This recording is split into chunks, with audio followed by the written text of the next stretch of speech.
Самый главный вопрос на повестке дня Президиума Совета Тейпов – это конфликт 7-летней давности между Тейпами Калоевых и Цуровых. Собравшиеся отмечают, сейчас нужно сделать все, чтобы примирить стороны. Выслушав все «за» и «против», Совет Тейпов принимает решение пригласить старейшин от каждого Тейпа на встречу и побеседовать с ними по отдельности.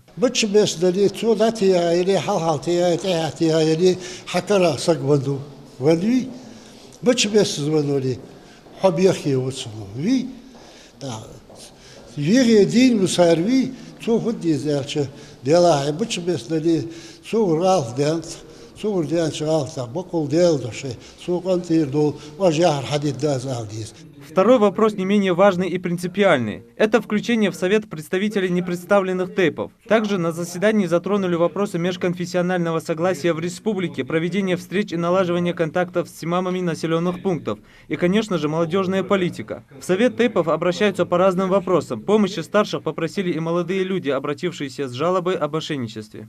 Некая жительница Сочелуков предложила молодым ребятам работу на севере, обещала одни условия, после того, как они туда выехали, потратились, или что, совершенно другие были и условия работы, и оплата другая была. И, в общем, они просят разобраться и помочь. Но мы, конечно, не имеем права отказать любому обратившемуся жителю нашей республики. Плановые заседания Президиума проводятся еженедельно, за исключением безотлагательных вопросов. Глава региона поставил перед Советом Тейпов ряд задач, направленные на консолидацию общества и проведение усиленной работы с молодежью и диаспорами. У нас на Президиуме, когда мы решаем любую конфликтную ситуацию, мы никогда не довольствуемся мнением одного, двух или трех.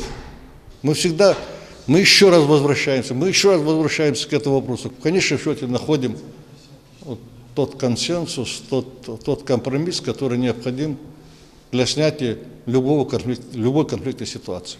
Совет Тейпов был создан по поручению главы республики 6 лет назад, и с тех пор Совет разрешил немало конфликтных ситуаций. На сегодняшний день в него входят представители 126 отдельных Тейпов. Он состоит из примирительной комиссии, президиума и расширенного Совета Тейпов. Юсуп Гелесханов, Джамалил Тамасханов, Новости 24.